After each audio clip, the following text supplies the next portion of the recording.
অনেক বছর আগে একটি ছোট গ্রামে বাস করতেন একজন গরিব মানুষ। তার নাম ছিল আব্দুল্লাহ। তিনি খুব গরিব ছিলেন, কিন্তু তার ঈমান ছিল খুব শক্ত। প্রতিদিন তিনি সকালে ফজরের নামাজ পড়ে আল্লাহর কাছে দোয়া করতেন, হে আল্লাহ, আমাকে এমন বানাও যাতে আমি মানুষের উপকার করতে পারি। একদিন সকালে আব্দুল্লাহ বাজারে যাচ্ছিলেন কাজ খুঁজতে। হঠাৎ তিনি রাস্তার পাশে একজন বৃদ্ধ মানুষকে বসে থাকতে দেখলেন। বৃদ্ধ লোকটি খুব দুর্বল ছিল এবং মনে হচ্ছিল তিনি অনেক ক্ষুধার্ত। আব্দুল্লাহ তার কাছে গিয়ে বললেন, চাচা, আপনি এখানে কেন বসে আছেন?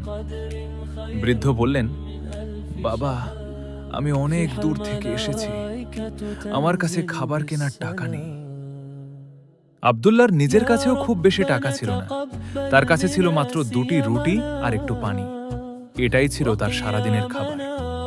তিনি কিছুক্ষণ চিন্তা করলেন, তারপর নিজের খাবারটা বৃদ্ধ লোকটির হাতে দিয়ে বললেন, চাচা, আপনি এটা খেয়ে নিন। বৃদ্ধ অবাক হয়ে বললেন, বাবা, তাহলে তুমি কি খাবে? আব্দুল্লাহ হেসে বললেন, আল্লাহ আছেন, তিনি আমার ব্যবস্থা করবেন। বৃদ্ধ লোকটি খুব খুশি হয়ে দোয়া করলেন, আল্লাহ তোমাকে অনেক বড় প্রতিদান দিন। আব্দুল্লাহ তারপর খালি পেটে কাজ খুঁজতে চলে গেলেন। সারাদিন তিনি অনেক জায়গায় কাজ খুঁজলেন, কিন্তু কোথাও কাজ পেলেন না। দুপুর পেরিয়ে বিকাল হয়ে গেল। তার খুব ক্ষুধা লাগছিল। ঠিক তখনই একজন ধনী ব্যবসায়ী তাকে ডাকলেন, এই ভাই, তুমি কি কাজ করবে? আব্দুল্লাহ বললেন, জি, অবশ্যই করব। ব্যবসায়ী তাকে গুদামে কিছু মাল তুলতে বললেন। আব্দুল্লাহ মন দিয়ে কাজ করলেন। কাজ শেষ হলে ব্যবসায়ী তাকে ভালো মজুরি দিলেন। শুধু তাই না, তিনি তাকে বললেন, তুমি খুব পরিশ্রমী মানুষ, আমি তোমাকে আমার দোকানে স্থায়ী কাজ দিতে চাই।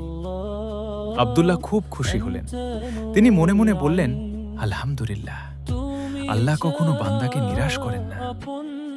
সেদিন রাতে তিনি বাড়ি ফিরে আল্লাহর কাছে শুকরিয়া আদায় করলেন। কয়েকদিন পর আবার তিনি সেই একই রাস্তায় হাঁটছিলেন। হঠাৎ তিনি দেখলেন